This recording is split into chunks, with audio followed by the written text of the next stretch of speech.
بسم الله الرحمن الرحيم. عن زينب رضي الله تعالى عنها قالت قال رسول الله صلى الله تعالى عليه وسلم: يا معشر النساء تصدقن ولو من حليكن. الحدیث رواہ الترمذی. نبی کریم صلی اللہ علیہ وسلم نے ارشاد فرمایا: اے عورتوں کی جماعت، زکوٰۃ دو گو اپنے زیورات ہی سے کیوں نہ دو۔ دوستو، نبی کریم صلی اللہ علیہ وسلم نے زکوٰۃ کے باب میں بہت تاکید بیان فرمائی ہے، یہاں تک کہ خواتین کو باقاعدہ خطبہ ارشاد فرمایا، اور اس میں چونکہ خواتین کے پاس عموماً زیورات ہوتے ہیں اور ان کو طبعاً زیورات سے محبت ہوتی، اس لیے باقاعدہ زیورات کو مینشن کیا کہ زیورات سے ہی کیوں نہ دینی پڑے، زکوٰۃ ضرور ادا کرو۔ آج ہم ان چیزوں کا بیان کریں گے جن پر زکوٰۃ دینا لازم ہے، اور ان چیزوں کو بھی بیان کریں گے جن پر زکوٰۃ لازم نہیں ہے۔ جن چیزوں پر زکوٰۃ لازم ہے اس میں بنیادی چار چیزیں ہیں: سونا، چاندی، مال تجارت اور نقدی۔ تفصیل اس کی یہ ہے کہ اگر کسی آدمی کے پاس صرف سونا ہے، نہ چاندی ہے، نہ مال تجارت ہے، نہ نقدی ہے، تو جب تک وہ سونا 7.5 تولہ نہیں ہوگا زکوٰۃ لازم نہیں ہوگی۔ اور اگر کسی آدمی کے پاس صرف چاندی ہے، اس کے علاوہ اور کچھ نہیں ہے، تو جب تک وہ 52.5 تولہ نہیں ہوگی زکوٰۃ لازم نہیں ہوگی۔ رہی بات مال تجارت اور نقدی کی، تو جب اس کے لیے معیار ہے چاندی، یعنی 52.5 تولہ چاندی، یعنی نقدی یا مال تجارت جب تک 52.5 تولہ چاندی کی قیمت کو نہیں پہنچیں گے زکوٰۃ لازم نہیں ہوگی۔ آج کی تاریخ میں 52.5 تولہ چاندی کی قیمت 1,10,000 روپے ہے۔ لہذا اگر کسی آدمی کے پاس 1,10,000 روپے نقدی کا مطلب یہ ہے کہ اس کے پاس موجود ہیں، بینک میں رکھے ہوئے ہیں، کسی ایزی پیسہ جیز کیش اکاؤنٹ میں رکھے ہوئے ہیں، کسی بھی صورت میں ہے، یہ نقدی میں شامل ہے۔ یا مال تجارت، کسی جگہ چھوٹی سی دکان بنائی ہوئی ہے، کسی جگہ انویسٹمنٹ کی ہوئی ہے، وہ 1,10,000 سے زائد ہے، اس مال تجارت میں جو زمینیں خریدی جاتی ہیں وہ بھی شامل ہیں، جو پلاٹ خریدے جاتے ہیں، پراپرٹی خریدی جاتی ہے وہ شامل ہے، جو شیئرز خریدے جاتے ہیں وہ شامل ہیں، یہ ساری چیزیں اس میں شامل ہیں۔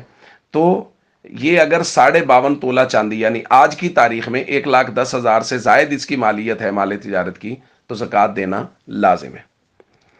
اب اس کے حساب کرنے کا طریقہ کیا ہے؟ اس کے لیے ہمیں ایک چارٹ بنانا پڑے گا۔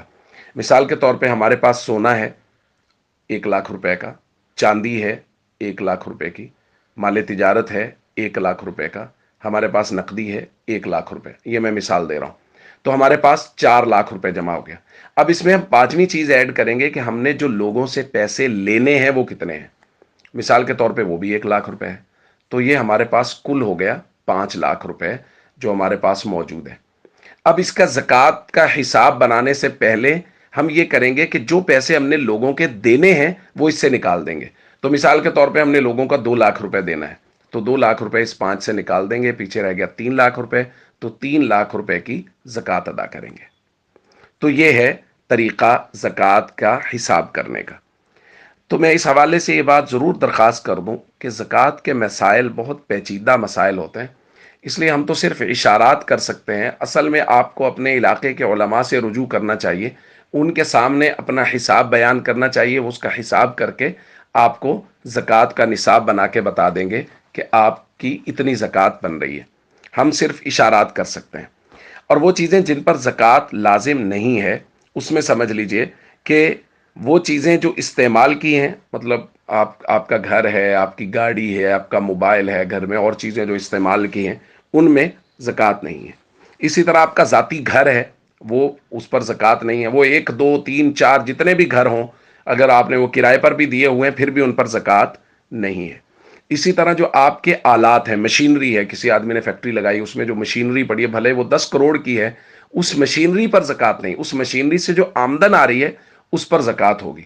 تو کسی آدمی کے پاس بہت سارے گھر ہیں، بہت سارے موبائل ہیں، بہت ساری گاڑیاں ہیں جو انہوں نے کرائے پر دی ہوئی ہیں، تو ان ساری صورتوں میں ان پر زکوٰۃ لازم نہیں ہوگی، بلکہ جو ان سے آمدن آ رہی ہے اس آمدن پر زکوٰۃ لازم ہوگی۔